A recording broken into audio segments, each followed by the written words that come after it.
Hello, everybody, and welcome to another episode of Face the Truth, the #1 podcast in Rogers Park, Chicago. I have the pleasure of having an awesome artist on today. I've known him online for, years. It's been a long time. And this is the first time we're actually ever able to talk to each other, so it's really cool. I'm super excited and honored to have Mr. Jeff Stahl.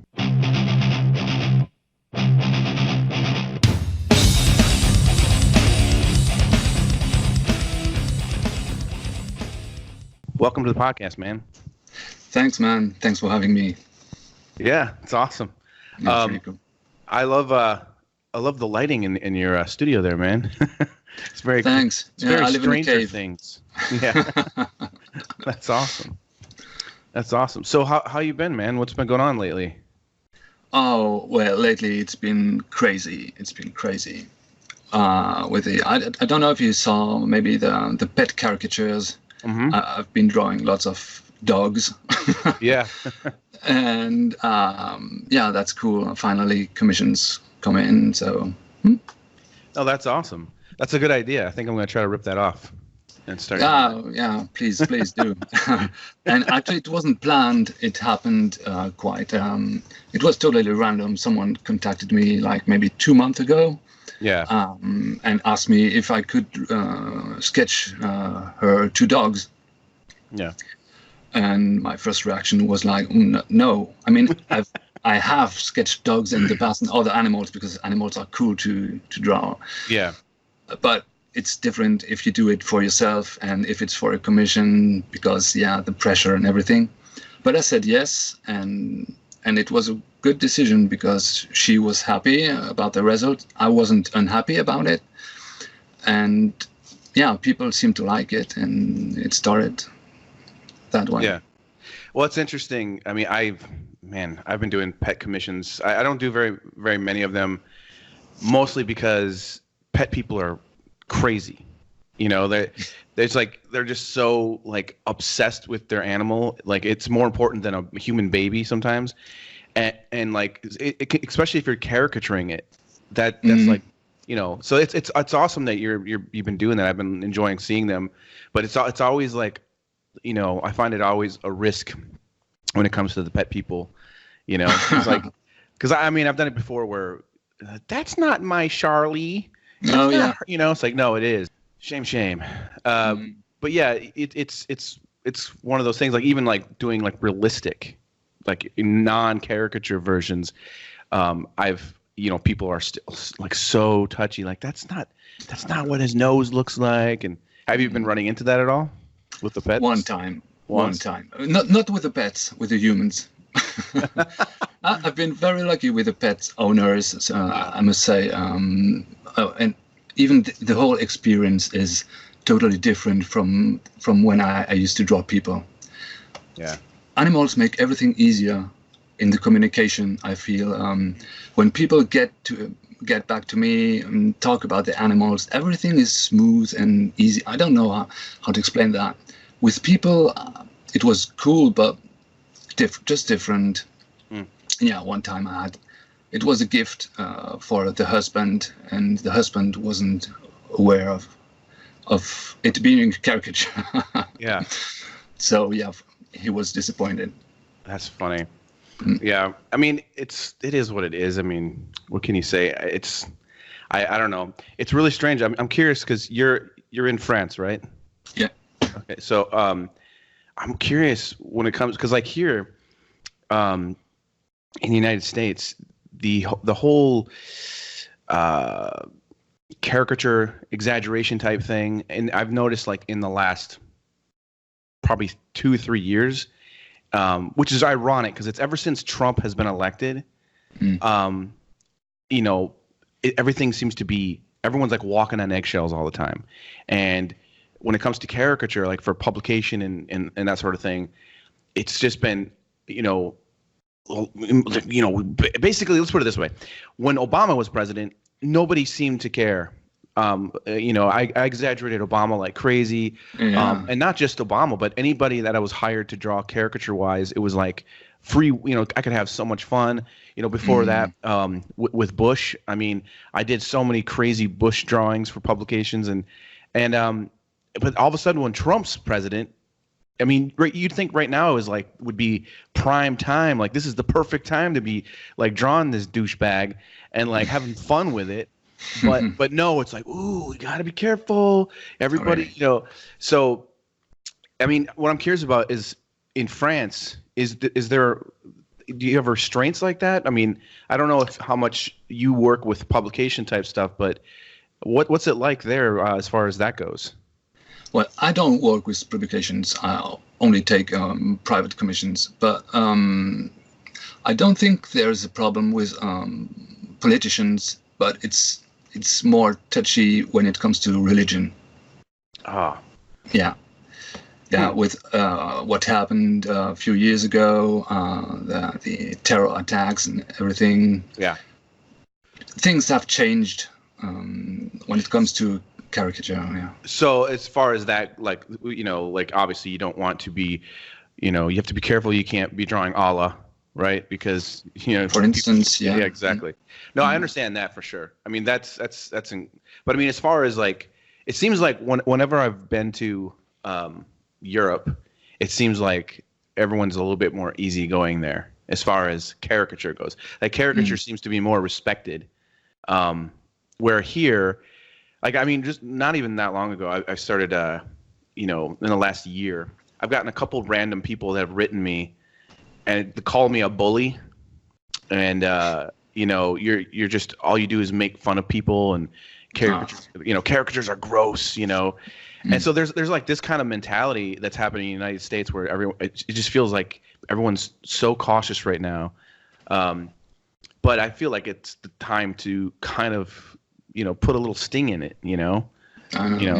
That's one thing I like about your caricature work is that you've got a distinct style. Like, as soon as I see, I can just see like a flash of your work when I'm flipping through on Instagram, and right away I'm stop, go back, that was a Jeff piece, and look at it. That's nice, Thanks. Like, you've got a really nice style, and I've been noticing, just even with the dog pieces that you're doing, it's very clearly, I don't know how I would pinpoint your style, except for you obviously have good likenesses, which is number one, but you've got a lot of fun and a lot of character, just with your own aesthetic.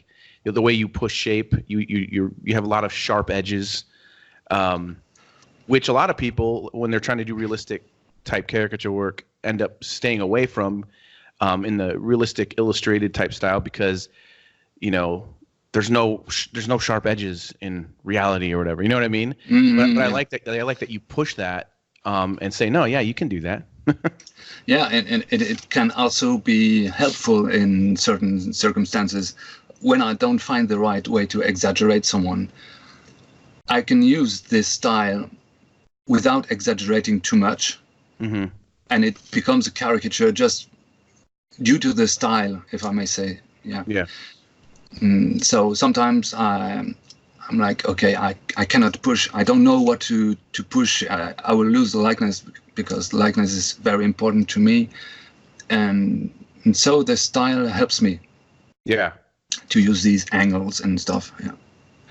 How did you first start doing that sort of approach? So I remember, I remember following your work or seeing your work many years ago, and it wasn't like that. And then all of a sudden, you just started. You were like, I think you were posting a lot on the Caricaturama thing. Yeah. And I started noticing your design started to change a little bit. Yeah, absolutely. Yeah, that's where I met you. I met you and I discovered your work. And it was on Facebook. It wasn't in 2011. Oh, wow. When I started, yeah. Wow. Or 10 maybe, but yeah, a long time ago. And you inspired me a lot.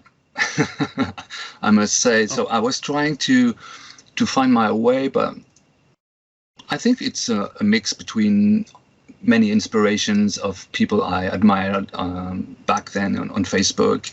Mm-hmm. And I was just experimenting, trying trying to see if I can pick something there, and do my own thing with it.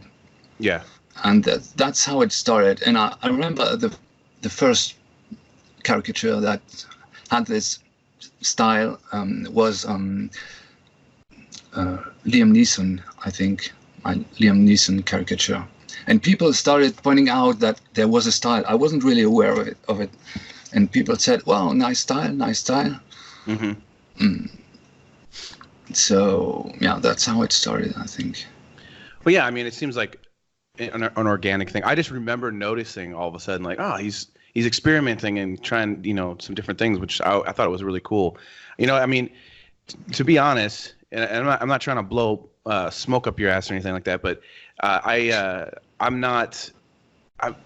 It's hard to even explain this with. It's going to sound stupid, but I'm not a huge fan of caricature art. And what I mean by that is I don't really study other people's caricature art. I used to when I was younger. I used to really be obsessed with Kruger, which I still think he's an amazing artist, but I don't hardly ever look at his work anymore. And as far as caricature artists go, there's just so many. There's just tons of them, and there's artists out there that I think are really good, but I don't spend my time just like checking out their stuff. There's only a few, and you're one of them.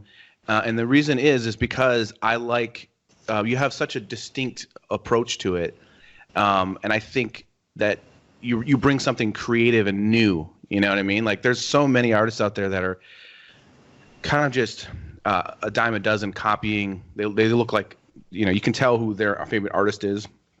And that's one thing I really like about your style is that it seems to me very original anyways, and it's always interesting to see your approach on like how you would, because like the way that you would draw someone is completely different than how I would draw somebody. But there's also like a language that makes sense between the two, and it's hard for me. It's hard to find that with a lot of other artists out there. And so like also another artist like that is Anthony Joffrey, or Joffrey. I don't know if I'm saying his name right. Tony Joffrey, yeah. Yeah, he's also another guy that I just love his approach. I love his work, yeah. Yeah, very, very creative and instantly distinctful, style. And funny, so funny. Oh yeah. And that's the important thing too. Where's the funny? Well, I don't think my work is funny. My caricatures are not very funny. I think some of them are. Some of them. Yeah, but I mean. Well, it's hard. It's hard to sometimes. I think it's hard sometimes to pull yourself out away from your own work. You know what I mean? Because the same thing. Like I feel the same way. What you just said. I feel like, I don't feel like I push enough sometimes, and I feel like I could be funnier and I could, take things to another level. Unfortunately, with like I just finished a magazine cover this week for the Washington Examiner, and I'm very proud of it. I had a day and a half to do it. It's a caricature, and it looks good, high quality. It looks just like the person, but it's not funny. You know what I mean? Like I wish it could be hilarious, but the story behind it is not meant to be funny, right? So you have to kind of. If I made it funnier, it would have been inappropriate, and they wouldn't have used it. So there is a time and a place, but I think that you're just seeing your work from you're the creator, you're not, because there's a lot of pieces you've done where I'm like, that's pretty freaking funny. Like, really? Yeah. And it's so, and that's what I like about it. And I think that's what's important too, to be able to recognize, other art and see it from a different perspective like that. But, there's a lot of caricature art out there that's not funny. You know what I mean? Yeah. It looks just like, like some people are focused so much technically. Like I'm just going to do a really, really good drawing. And it's like, yeah, but where's the caricature? Where's the, but like when you start, what's the first thing that you think, what's your process with it? I mean, when if you're going to draw a caricature of, let's say, Tom Hanks or something like that, what's the first thing that you end up doing? I think the first thing I try to do is to close my eyes and try to imagine, to build like a mental picture. Yeah. This is the first thing. If I can see it clearly, then I can start working. And many times I started rushing and started working without having this step of the mental picture, and I lost time because I wasn't ready. Ready. So this is the very first thing, I guess, yeah. And then to try to, like a surgeon, to try to see the shapes only, the main shapes. If I see a square, if I see a circle, triangle, and then cut everything in little parts. Yeah. That's how I start. Yeah. Oh, that's interesting. So do you a lot of times start by thinking about the silhouette of the person, like because some people start from the inside out. They start with the eyes and the nose, and then work out. Do you like kind of look at the whole shape, the outside shape, exactly. and then Mm. Oh, interesting. I mean, I don't really have a set way, I guess. Sometimes I do that. So I'll start with like I know I did a Tarantino a couple years ago, a side view of him that was pretty exaggerated, and that's just right away. That was an easy one because I just see that crazy head shape in my mind already. So in that one I just drew the shape, and then it's almost drawing itself, Mm-hmm. But sometimes I'm not sure where I want to go with someone, so I kind of start looking at the relationship between their features, and then I could jack up that jaw even more. You know what I mean? Like kind of just it's almost like sculpting, right? A little bit. Totally. Yeah. Yeah. Well, it makes it easier now too, doing everything digitally because you have so much more freedom to make changes really quick and. Oh yeah.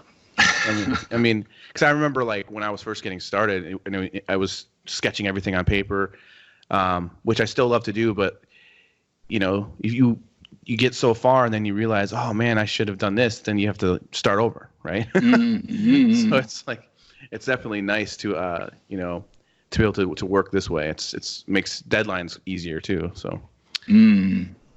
So you are you one thing I also enjoy is every year for around Halloween you start getting into doing like special effects type all of a sudden I'll see like a open wound and it's so awesome. I mean, you're passionate about that as well. Is that something you're getting ready to start doing again?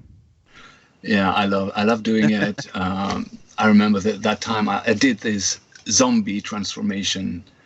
And on Instagram, every day I posted another evolution of my transformation, and it was so fun to do, and I really enjoyed it.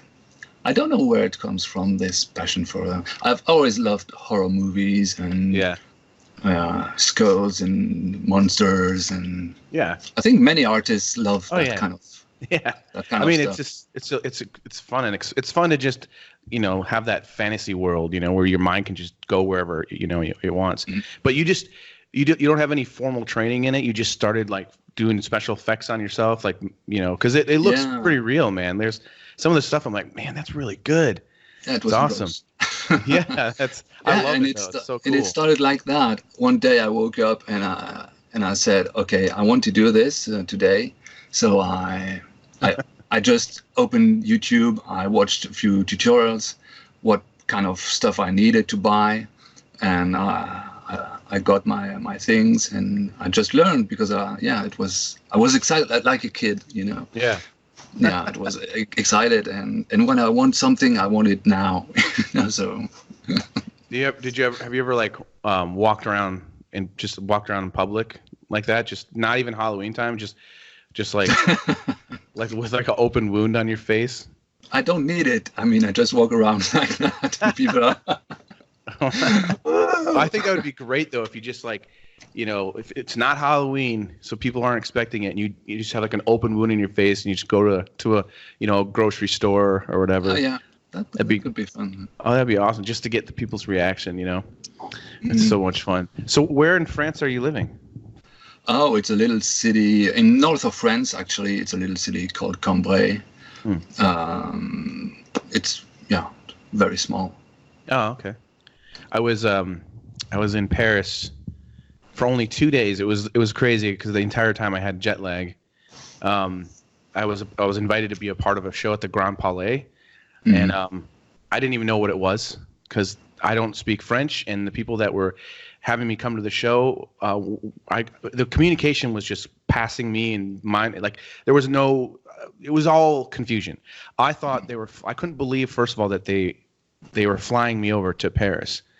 And I said I could only come for a couple days because I had deadlines and stuff. So it was a really surreal moment to just hop over to Paris for 2 days and hop back. And I had no idea that it was for the Grand Palais, and it was like this giant, huge show.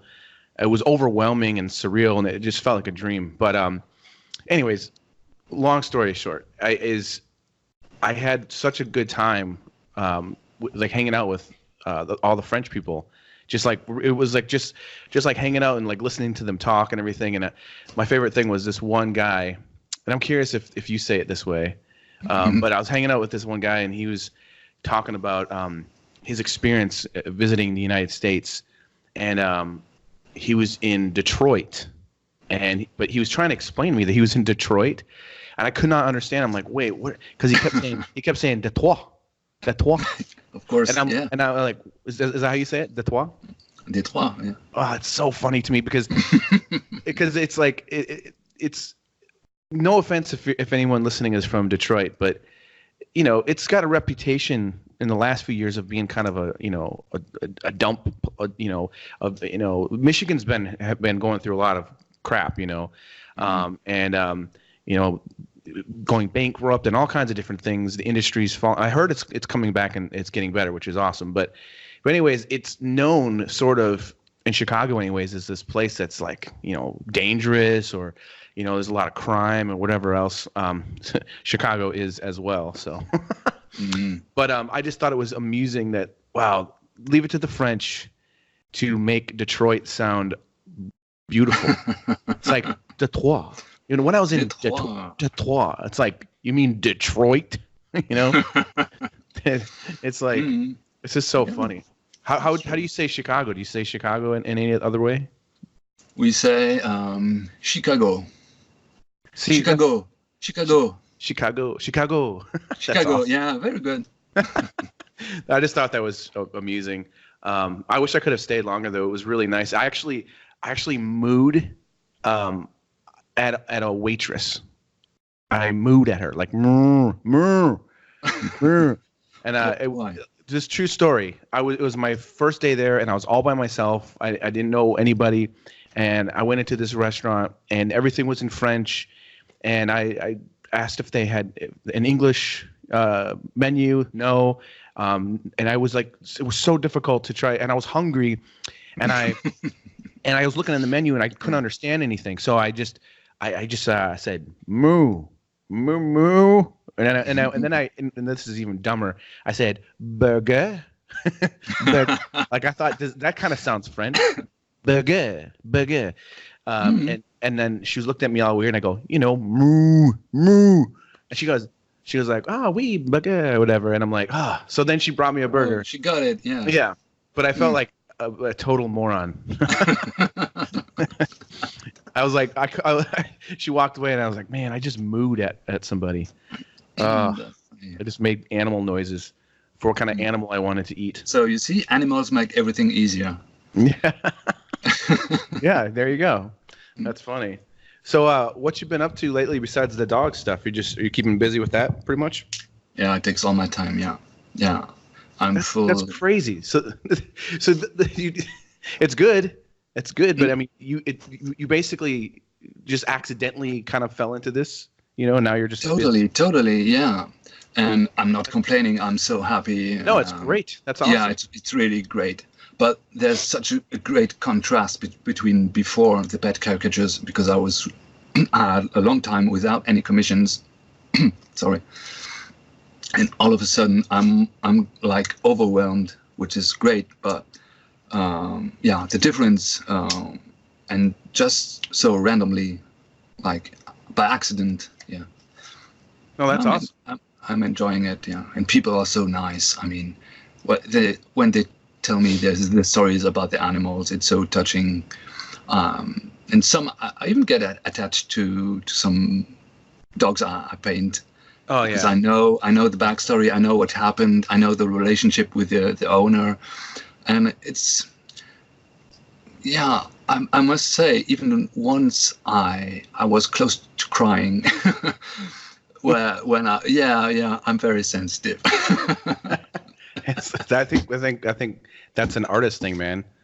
I mean, Yeah, maybe, I don't know. hey, I've said this before, but I cried during Shrek 4. That's a true story.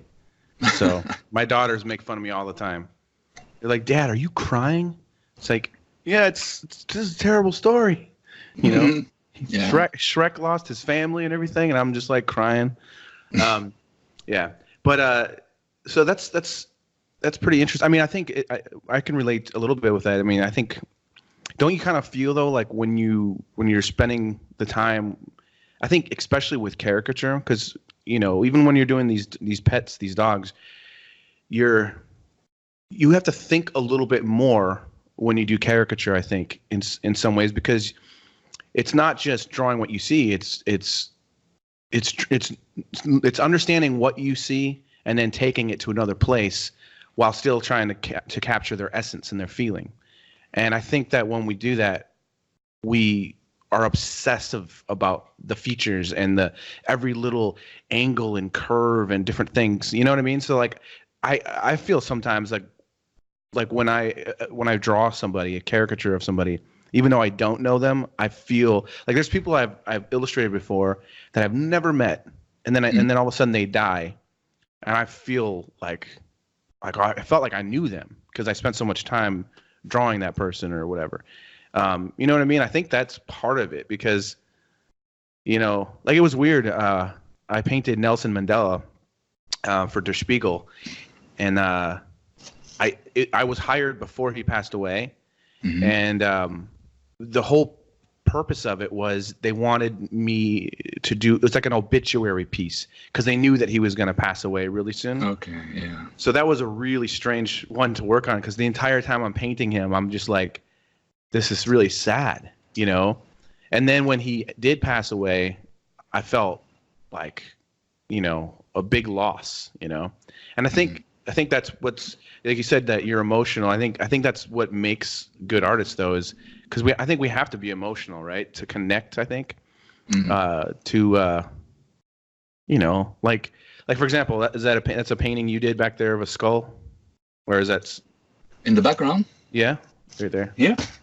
Yeah. Yep. Yeah, that's an oil painting. Yeah. So you as an artist, it's funny you say the word sensitive, but I think that's part of our ability to do stuff like painting, like the skull there. You have to be sensitive to understand light and shadow and form and shape. You can't just be some tough guy, let's go. You have to be in touch with your sensitive side to, I think, to do these kinds of things. I don't think there's anything wrong with it. I think that's no, I'm totally fine with it too. Yeah, right. No, I think it's important. But it's one of those things I think that I think can easily be ignored, as well. Like the whole sensitive thing. It's just funny because my agent, there's been a few situations that I got really, really pissed off about things.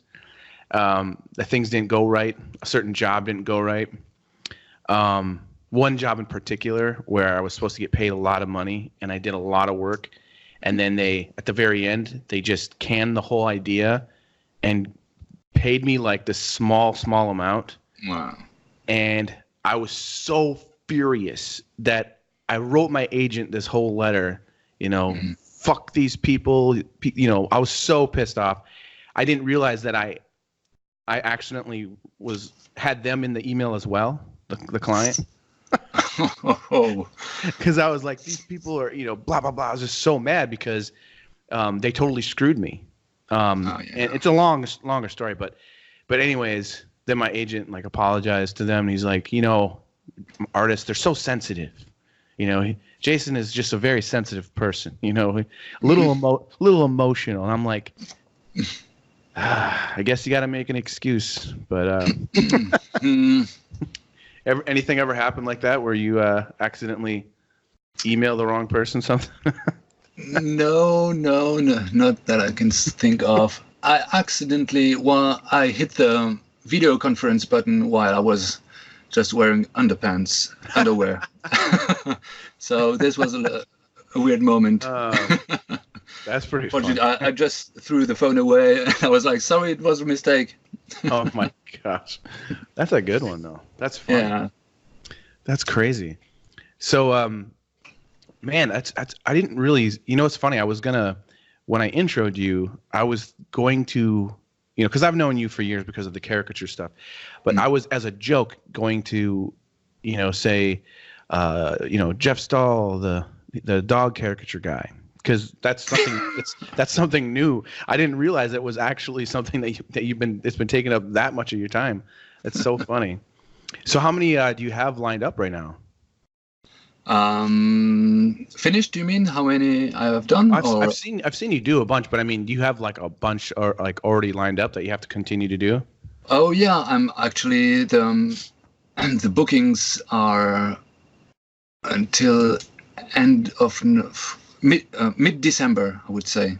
Oh wow, that's good. That's awesome. Yeah. It was crazy, and I think for one caricature, it takes me between 2 days, 2 to 3 days. Oh, that's not but then bad. It depends. Some it's like with humans. Sometimes you know right away what to do, and sometimes you struggle. You don't know how, and so yeah, it's hard to tell. Especially now, people ask me for Christmas. Oh yeah. I'm already full. I'm sorry. I wish I could draw all these little dogs, but I wish there were more cats or parrots or. It's like, no, you're the dog guy. I'm the dog guy. Yeah, that's funny.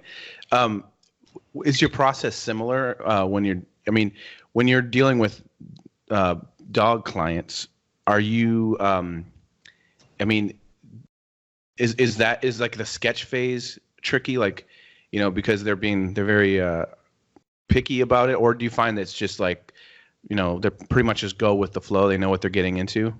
Because you are exaggerating quite a bit, but at the same time, your style kind of there's sort of a cuteness in there. I guess they're dogs. Dogs are cute, so you can't really get away from that. But like, when you're working on the sketch phases, is there ever an issue there where they're like, oh, I was kind of hoping you wouldn't make fun of his one eye that goes that way, or? No, not so far. No, people didn't complain yet, so I feel lucky about that. They really let me do my thing, and so far they're happy with it. So it's cool, but it can happen. It can happen.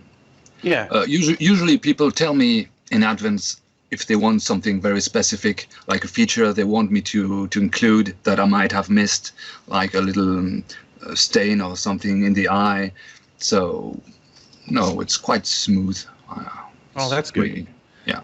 Yeah, I was just assuming because they're people's pets that it would be a little bit crazy, but that's awesome. So it's pretty much the same process then.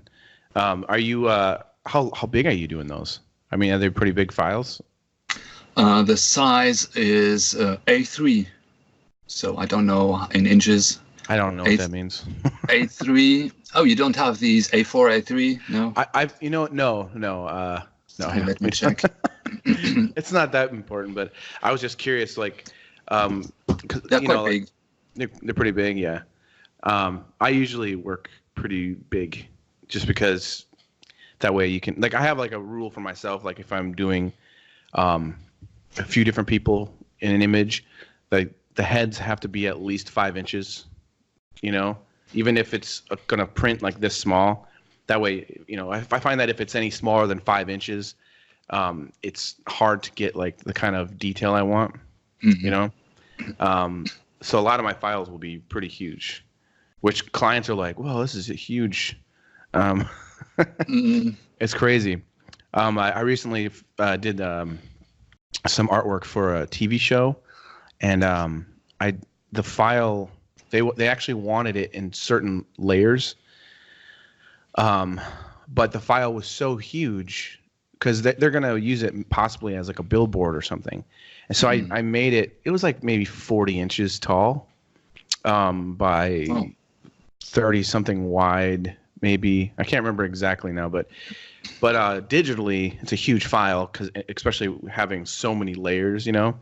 I wasn't able to send them the file the way that they wanted. Like it just wouldn't. They needed it by a certain time, and it was like taking over 2 hours just to upload it. And they're like, we need the artwork now, and I'm like, it's still uploading. And so they're like, just flatten it and send it over. So I had to. That's the only way I was able to do it. But it was kind of a crazy thing. I mean, I was able to send them like pieces later that they could use because they wanted to use certain bits for other things. But okay, yeah. Do you? Oh, sorry. Go ahead. They wanted the different layers. Yeah, I mean, because they wanted to use. It was kind of a interesting where they wanted to use some of the background for a certain advertisement. They wanted to be able to remove the people, but it wasn't something that they told me about. And like it wasn't something they told me about until the very end. And oh, really? There's no. So if you remove the people from the painting, it's just white back there or whatever. Because I don't paint behind. I don't paint scenery behind them. Why would I waste my time doing that? I just paint, you know. And they were confused by that, and they're like, "Can you paint all that missing space?" I was like, "That's going to be like another day, you know." That's a good question. I was just curious with you, like, because like for me, when I work digitally, I don't use very many layers. I'll use some layers here and there, and then I like to flatten it. The background is usually on a different layer, just in case they need to do something, slide text or something. But when you're working on your caricature work or dog work, whatever, do you use multiple layers for things, or do you kind of just you do? Yeah, I do. I start with a first sketch layer. Once it's a rough sketch layer. Then I reduce the opacity. I add a new layer for a cleaner sketch, like a new pass, the cleaner pass. And then I do what I call it, I put another layer with a plain background color. This helps me to give the mood. If I start with a red piece, it will be totally different, as if it was blue or green. And on top of this base color, I add a layer which I call the underpainting. So this is a blocking in, basically. Yeah. Well, I block in the colors, so I still have the sketch layer on top of it, of everything, and the painting, the colors are under the sketch. And once I've reached as many details as I want for the block in, I create an overpaint layer that I put on top of everything, and then I start refining and adding the details.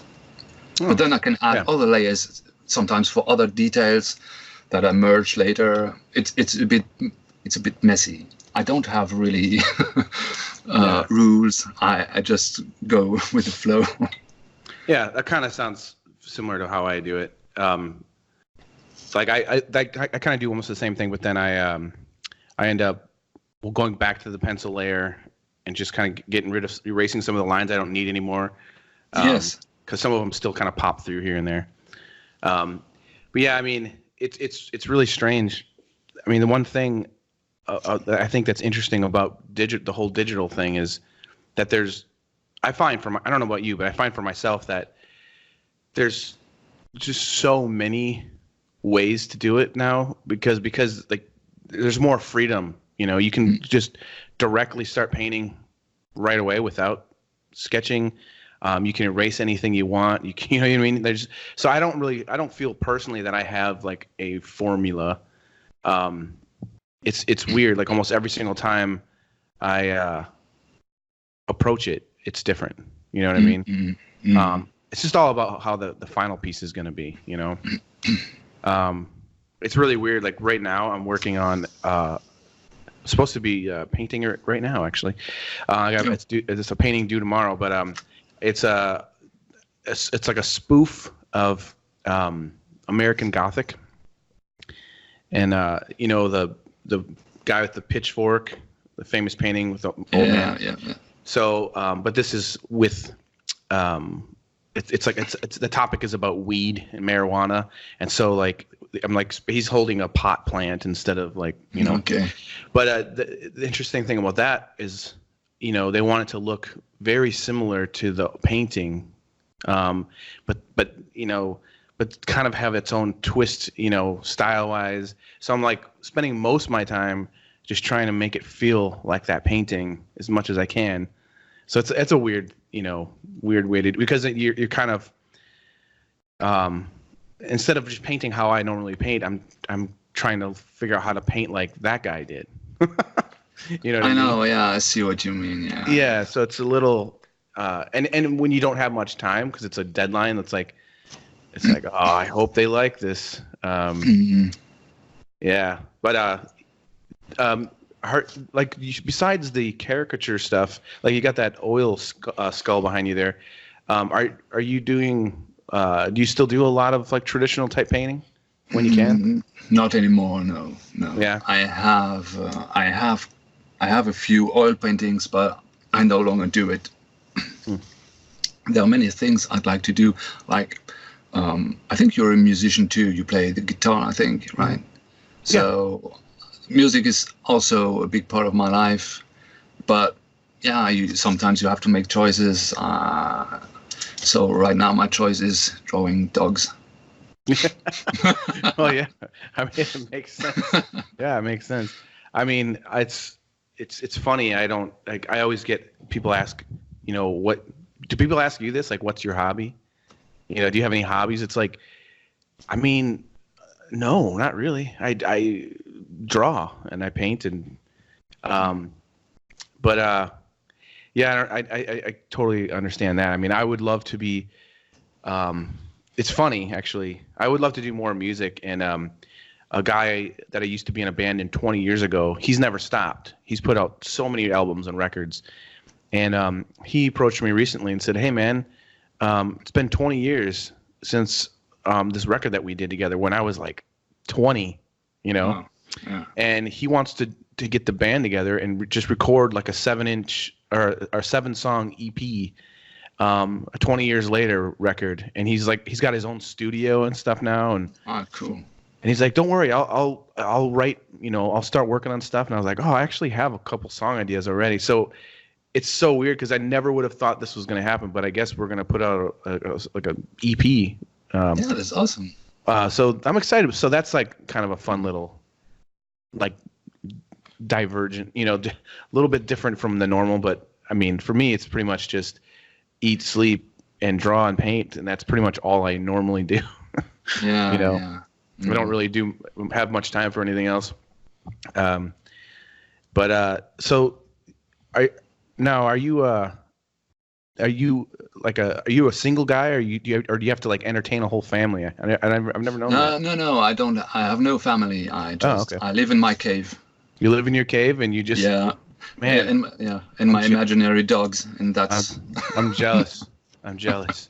No, don't be. No, I'm jealous of the, like, it's, you know, it's. I mean, I have 3 daughters, and 2 of them are from my ex, and so I have to deal with that as well. Which is, it's not that bad actually, but sometimes it's like, can I like just walk around in my underwear just for once and just not have to worry about, you know, what anybody else thinks? You know? yeah, I understand it. Yeah. So I'm jealous of your walking around in your underwear. That sounds really nice. Yeah, but the good thing is you will never start a video conference by accident wearing just your underwear. Oh my gosh. All right. Well, we got some art to look at, and we have. Oh, you know what? I actually have a question. I wanted people to send in audio questions because it's a lot more interesting and entertaining, I think, to be able to hear someone's voice.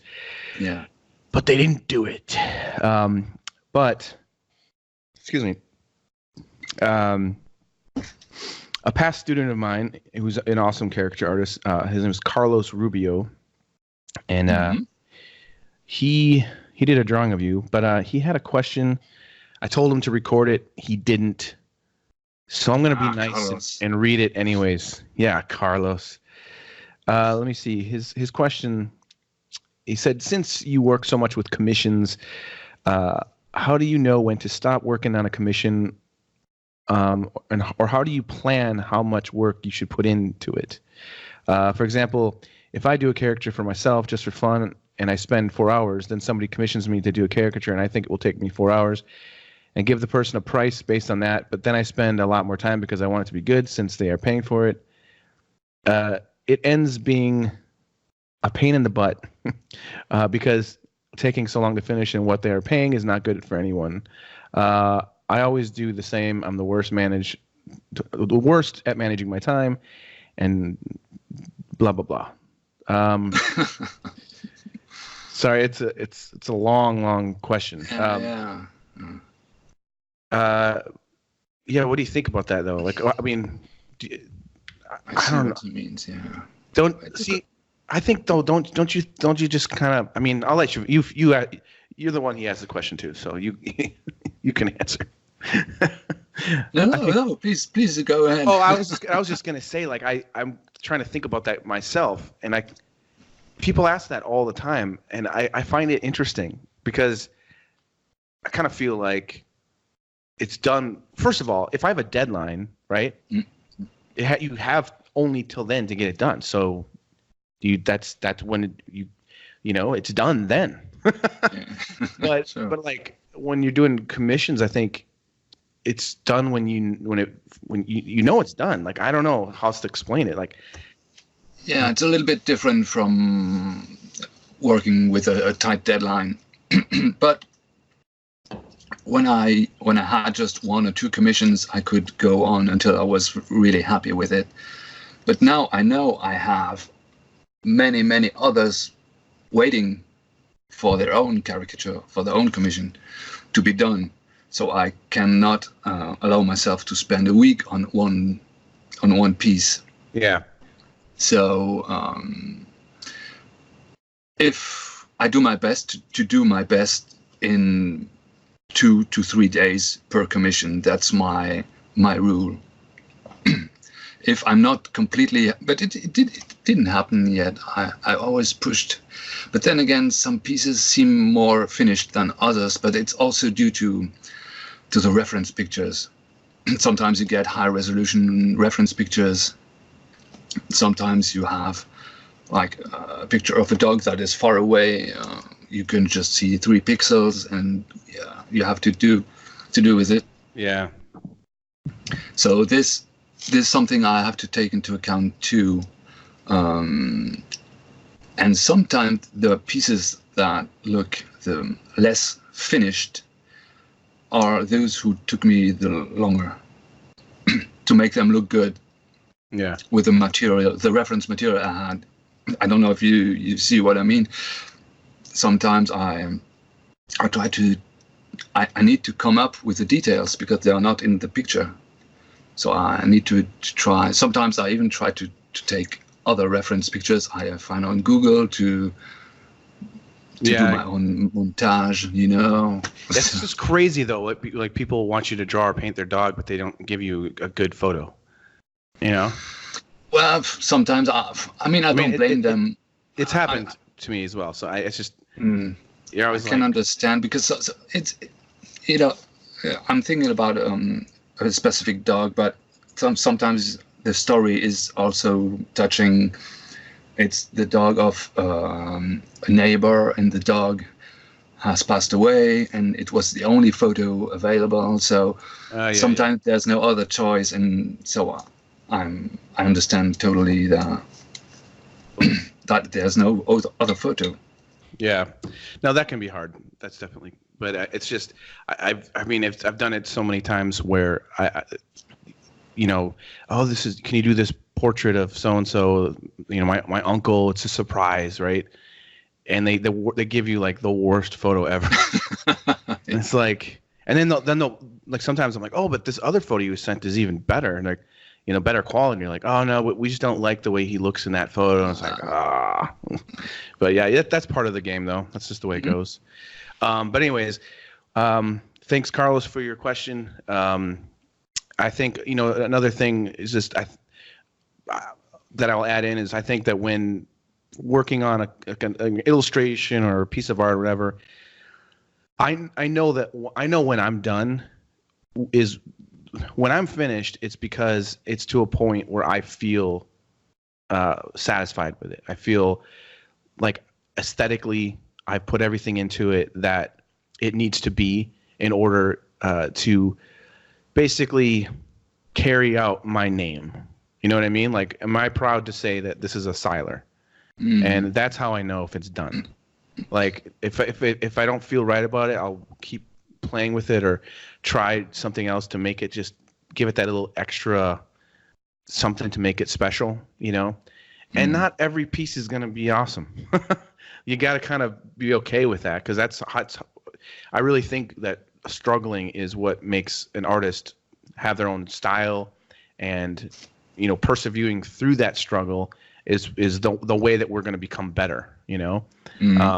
So you're going to have struggles and failures and frustrations. There's so many pieces of art that I've done that I'm like, ugh.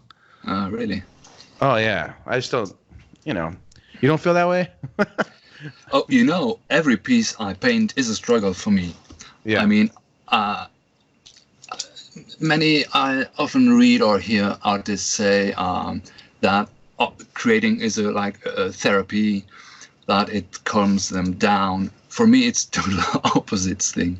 I mean, it stresses me out when I have to paint. I mean, it's a mix between joy, pleasure, and stress, and something, the frustration, because I can get very angry if I don't manage to achieve what I have in my mind. So yeah. You know how it is. Oh, I can understand. I can relate to that. No, I think same thing with like the piece that I have that's due tomorrow. It's at a point right now where I'm not very happy with it, and so I'm sort of in that same thing where I'm like, oh, I gotta get this right. And it is stressful, you know. Yeah, that's it. There's always a time on every piece, at least for me, a time that is very, very stressful. It's not the sketching phase. It's not the last phase. It's really in between, when there are no details, and then I'm like, it's not gonna work. It's not gonna work. What am I doing? Yeah. I'm just wasting my time. And all of a sudden I find something, and I'm like, okay, this is good. Now I know it's gonna be good. But I can't explain it. People sometimes contact me and ask me questions about, how do you know when it's good or when to stop, or technical questions, and I don't know what to say. I mean, I think I use my instinct a lot when I paint, when I create, when I draw, even when I play music. So I don't have rules. I mean, there are rules. Yeah. For the likeness and things like that, but I really follow my instinct mostly. Yeah. No, I think that's good. Yeah. Cool. Well, before we go and to look at the artwork, there's one more thing that we have to do, and that is serious questions with Jason Siler.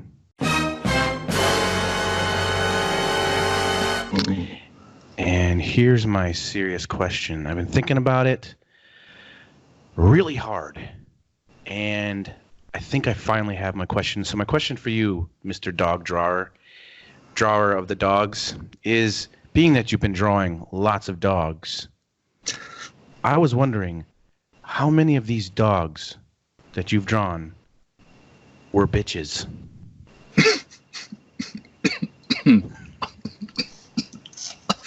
1 second. Well, what can I say? Ah, poor dogs. I'm thinking of one. No, just kidding. Wow, that was a tough question. Thanks for that. And that was Serious Questions with Jason Seiler. All right, cool. So as you know, sometimes not everyone of the podcast now are doing this. Every once in a while, I think I'm going to be having Manny. A lot of caricature artists out there know who Manny is. I think I'm going to have him on this next week, and we're not doing caricatures for that one because we're just going to do like a spontaneous talk, which is going to be fun. But this one, I had some fans send in work, so we're going to take a look at those. Let me know if you see the screen. Actually, where is it? Okay. So let me know if you see this. Yeah. You got it? Awesome. Cool. I like the style of this one is pretty cool. Speaking of aesthetics and stuff, this might be it might be that new Adobe Fresco. Okay. Have you messed with that yet? No, I don't have an iPad. Oh, okay. This is I by think it's only an iPad, right? Alexis. This is by Alexis Molds, by the way. Really? Oh yeah. Okay. Cool. Oh, you know. Thank you. Oh, cool. Yeah. I draw a dog. The Adobe Fresco thing. I've only gotten to mess with it a little bit, but I really really like it. I think you would dig it because it's the first digital app that I've ever used where it really feels. Excuse me. It really feels like pencil and you can tilt it and it gets thicker like a real pencil would. Nice. And I just really enjoy it so far. I haven't done too much with the painting yet, but the paintbrushes seem really awesome too. Mm-hmm. So it's fun to play with. It's like Christmas. Got a new thing to play with. That's really nice. Why is this not? There we go. There we go. So here's the next one. This is by Ray Shipman. You look pretty badass. Oh yeah. Oh yeah. And now I'm just gonna think that every one of these images, you're just in your underwear, like you're not. That's a new found secret that I found out about Jeff. Yeah, always in his underwear. Yeah. This is by Fabian Magnot. Oh yeah, he's French. Yeah, how do you say that correctly? I don't know. I just know Faboun, which is his artist name. Faboun. But his real name is Fabien what? Magnot. Mignot? Oh, that sounds so much better. You just give it the Detroit treatment. Detroit. Fabien Detroit. Yeah. Man. That's interesting. The colors. Yeah. The choice of colors. Nice pop there. Yeah, it pops. It's cool. This is interesting line work as well. This is by John Quinn. Nice. Yeah, this is an interesting style of. Very loose and yeah, lots of energy. Yeah, I really like the simple cross hatching in just the certain areas where the certain planes on the face. It's really nice. It's cool. This one is by Bernard Lucas. Wow. Oh yeah. This is cool. Nice. I like the colors in this are pretty awesome. This is really cool too. Yeah, I like that. Oh, this is by Dominic Zeilinger. And I got to say something real quick. Dominic is an awesome guy, but he knows that I have a hard time pronouncing certain names. There's a lot of names where I'm like, oh man. And so for the last couple episodes, he was actually submitting his work in a different style, changed his name to this impossible name that I could not say, just so he could try to watch me try to say this name. Oh, wow. And it was like some Quenzel Wenzel Tiki Iki Chiki Waka something weird name. And he's back in like Austria just dying laughing. Like but he finally admitted to me that that's what he was doing. You bastard. Oh, draw my darling as cute as she is. That's excellent. Yeah, that's funny. This one is by Terry Beveridge. I'm trying to figure out which reference picture he used. I'm not sure, but yeah, that's one nice beard. Very nice beard. And this one is by Lars Eric Robinson. You look very cool. Distinguished.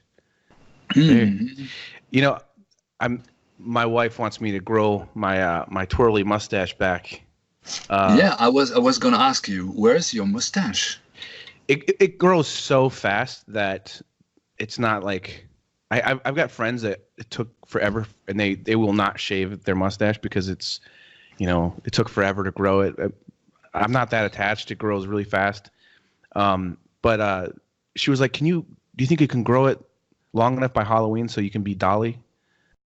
So I'm going to be Dolly, and my youngest daughter is going to be Frida, and we're gonna all be like artists, I guess. So I got until the end of October to grow this bad boy out. So we'll see. Good luck. I think I can do it. Yeah, I only need a few weeks. So. Wow. But yeah, this one's nice. It's very nice. I really recognize myself. Yeah, it really looks like me. He's got a nice style that I've been watching him for years. He's been submitting to the podcast a lot, and the one thing that I like about him is he's always pushing himself. But when he does like this sketchy style like this, it's nice because even though it's not super tight, there's a nice movement to it. So I think that works. Yes, totally. Yeah, it's kind of nice. Yeah, and it's funny because all these people, I know them. I know their names because on Facebook, on the Caricaturama group, all these people were participating, and even on Instagram. So I know who he is. I know all the other people. So it's really funny to be able to recognize the names of the people too. Yeah, for sure. Oh, sorry. Someone was trying to call me. Let's see. Ooh.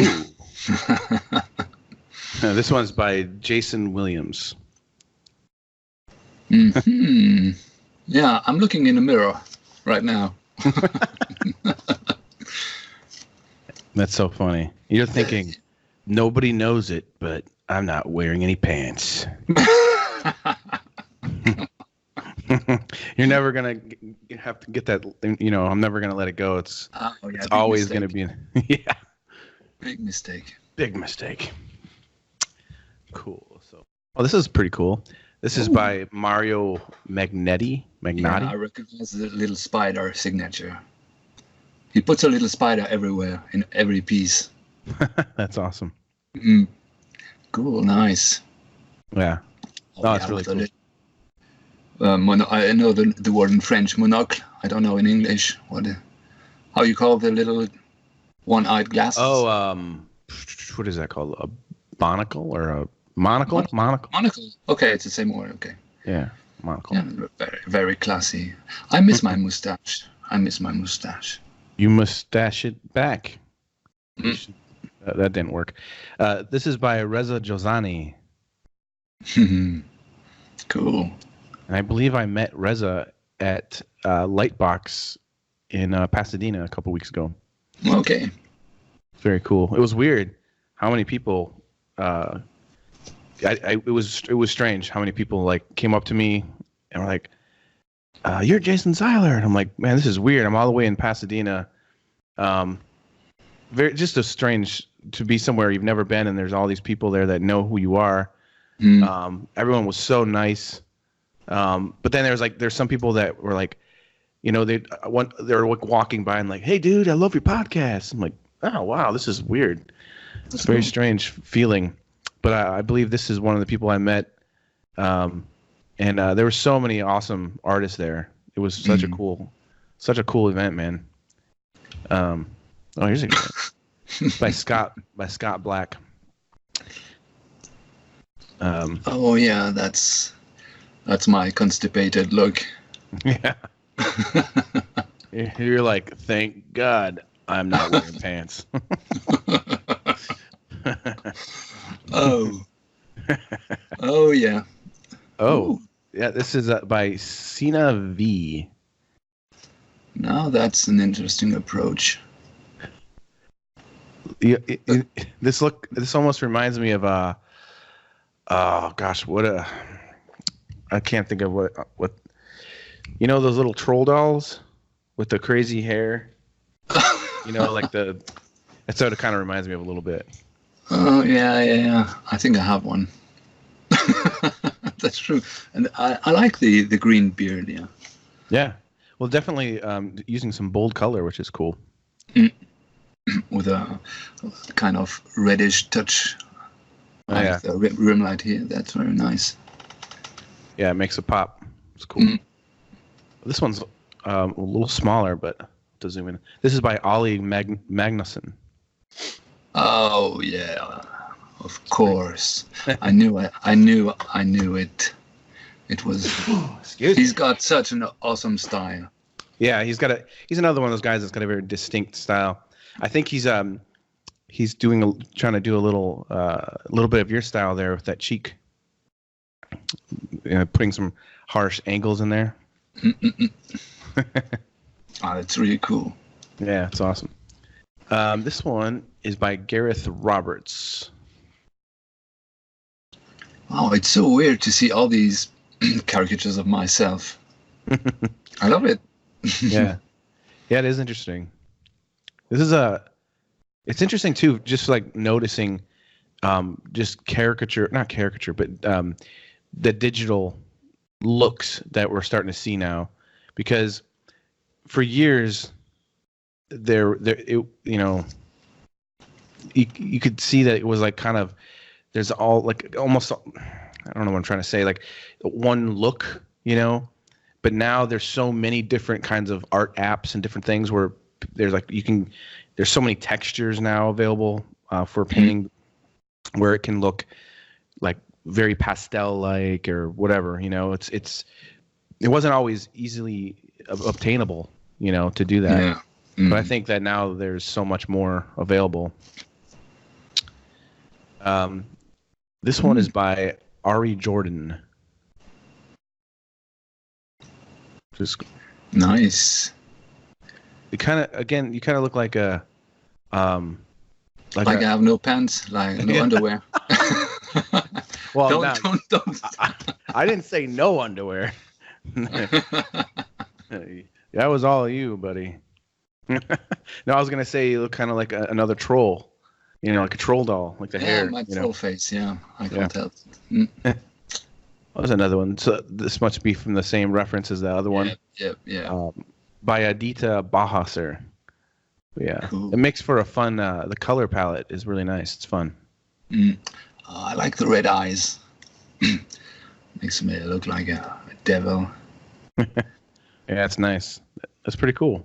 This one is by Michael Crotty. He thought you looked like Ace Ventura. Alrighty then. That's so funny. Nice. This was by Graziano De Carlo. People really enjoyed that reference picture, I think. Oh yeah. Well, it's good expression with the eyes for sure.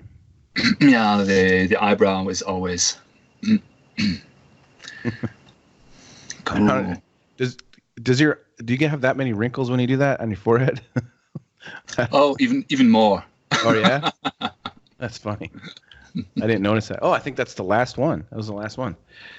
Cool. Excellent. Let's see. Stop sharing. Are we back? Here we're back. Can you see me? We're back? Yep, perfect. Awesome. That's so Wow. cool. Yeah. Thank you to everyone. Yeah, thanks everyone for doing that. It's so much fun. Anyways, that was fun. Having fun finally talking for the first time. We've never actually talked before, so it's pretty cool to actually hang out and chat with you for a bit. So, what's your, you have anything that besides, I mean, if you want to promote the, how people can get a hold of you for commissions, if they want dog portraits or bitch portraits, but yeah, if you want to plug anything, any way to get a hold of you or anything like that, now's the time. It's now or never. Yeah. Well, the main platform is my Instagram account, which is Stahl_art. That's where I post all my art. I used to have a Facebook page, but it's not up to date. So yeah, just if people are interested, they just can go check out my work on Instagram and come say hi. Now, I have one question about when you do commissions like this. Are you, are you making nice prints for them, or do you just send them the high-res file? Well, most of my clients are from the United States, and the shipping cost is crazy from France. Yeah. So I don't do it. I used to do it, but I stopped doing it. And also, it's a little bit complicated for the taxes in France. If you sell just the digital file, it's considered as a service. But if you sell the print, it's considered as a product, which is not the same tax percentage. I don't pay the same amount of tax, whether it's a product or a service. So everything is complicated. So now I just send the high-res file, and people are free to print it out wherever they want. Okay. It's much easier for everyone. Yeah. I mean, I was just wondering. I was just curious because I every once in a while I do private commissions like that, and sometimes they want to do like a canvas G clay or whatever you call it print. Yeah. But yeah, most of the time I just send the file. But cool, awesome, man. Well, it was so much fun talking with you. I really enjoy it. Catching up. It's a good time, man. And I look forward to seeing more dog drawings. And so what? Before we go, what time is it there in France? It's like it's 9:17. So are you going to be doing any more drawing after this? I have a cat to draw. Gotta draw a cat. Yeah. Man, I just had another joke in my head, but it's not appropriate. You don't even have to tell it. All right, man. Well, thanks so much for joining me, and thank you. And we'll talk again real soon, man. Right, with pleasure. Thank you very much, Jason. No problem.